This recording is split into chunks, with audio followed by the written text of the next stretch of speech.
Hello and welcome to Cadenza. When you go to see a concert and the rock heroes of your choice are doing a sound check or whatever, they often run through some tunes that aren't in the normal set list for extra fun, extra energy, to break up the monotony, and so on. The same thing can happen when you're writing songs. Your subject matter seems to favor or track with the things that are top of mind for you in the moment of creation.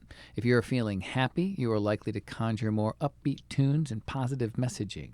If you are wrestling with your bout of the blues, your tunes might be a bit darker, sadder, bleaker, and so on.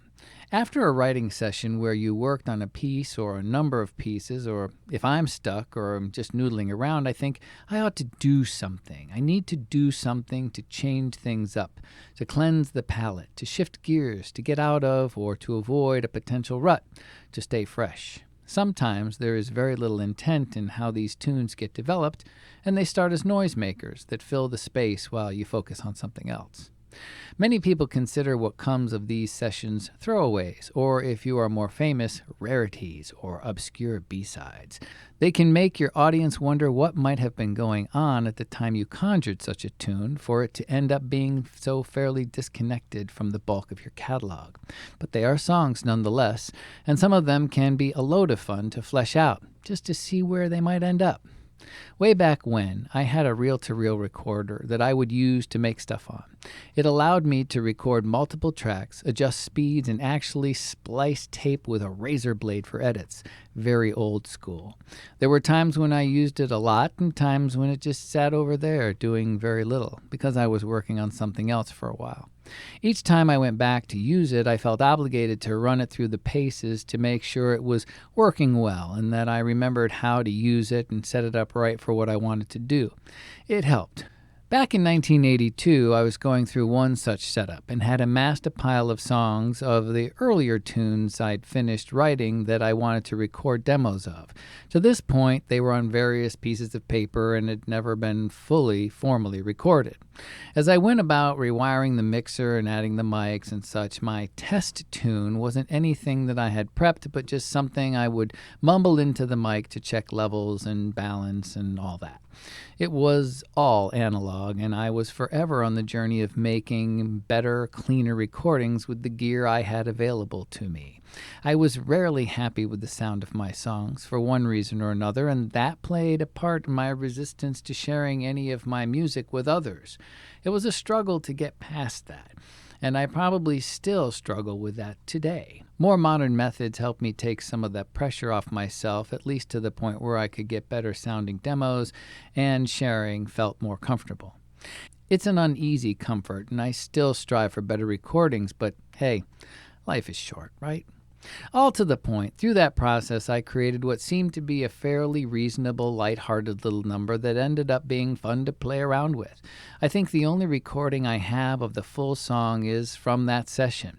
It's nearly 7 minutes long. It's all a cappella and it's a test recording. It is very sloppy. It has quite a few layers on there where I just sang the first harmonies that came to mind, and overall it is very noisy and very silly with hoots and hollering and all that. I found the notes again as I was going through some stuff and realized that for some reason I put chords with it. But that's where its story ended until today, when I record here the first version with an instrument. Lucky you. Why is it a silly love song? I think that will be clear enough, I hope anyway.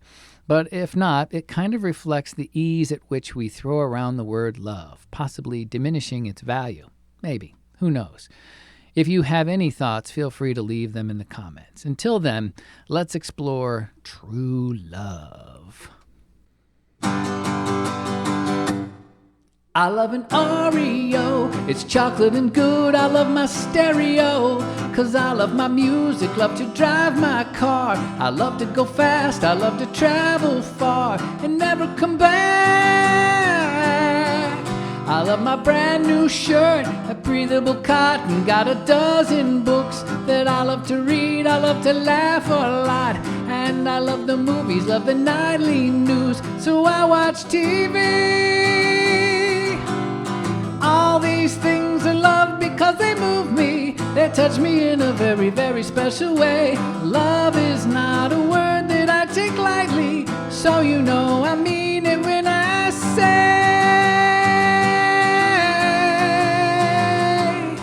I love to eat canned foods with noodles shaped like letters. Love the scratch and sniffs in Time magazine. I love $1,000,000, so I play the lottery. Love a 2-ply towel, great absorbency. I love to climb the mountain zoo. I love the fresh air, love Monopoly. When I own Park Place, I love to call my friends, talk about nothing. Love my living room, it's a great place to be. All these things are love because they move me. They touch me in a very, very special way. Love is not a word that I take lightly, so you know I mean it when I say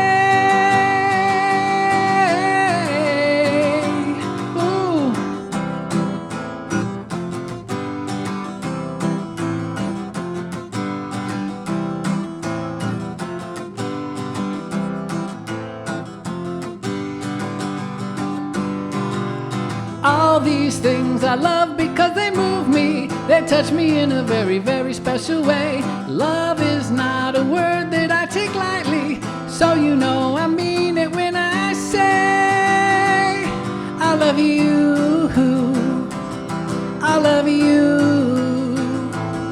I love you, I love you,